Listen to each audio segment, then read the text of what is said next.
My name is Dr. Amy Tharp, and I'm an Assistant Chief Medical Examiner for the Commonwealth of Virginia. In 2020, almost 20% of all infant deaths in Virginia involved an unsafe sleep environment. That's 1 in 5. Over the last 5 years, 2 to 4 times more infants have died in an unsafe sleep environment in Virginia than died in motor vehicle collisions. Having to have that conversation with a parent and explain that their child's death was most likely because of an accidental smothering from an unsafe sleep environment that could have been completely prevented.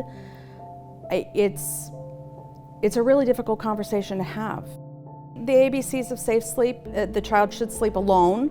That means no adults, no other kids, no pets, no stuffed animals, nothing of that nature. The child should sleep on their back. It's much safer for them. They're less likely to suffocate face down in the bedding.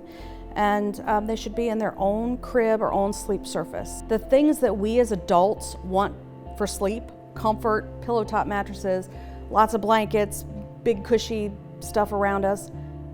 Babies are not as big of a baby as we are. They don't need all of that stuff. And they really just need a solid sleep surface that supports them so they don't sink into it with nothing else around them.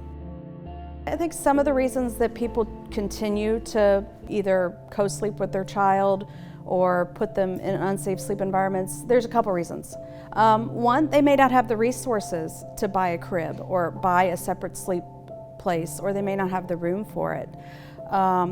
DSS has all sorts of wonderful resources to help people buy pack and plays and other things. And honestly, your child would be safer if you just pulled a dresser drawer out and let them sleep in that with everything taken out of it than to sleep on the same surface as you. There are some people who, it's a cultural thing, co-sleeping with your child.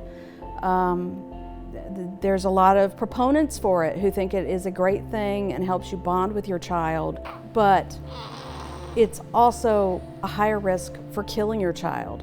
So I'm not sure that the trade-off is worth it.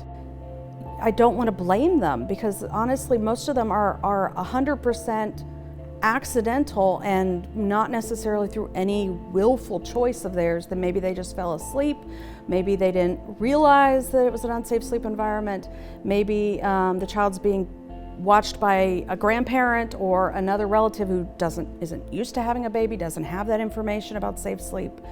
And it's just, it really is hard for families to deal with, and it really is, it's a difficult conversation to have, and I hate having it. I don't want to have it anymore. I would be perfectly happy if I never saw another dead child in my life.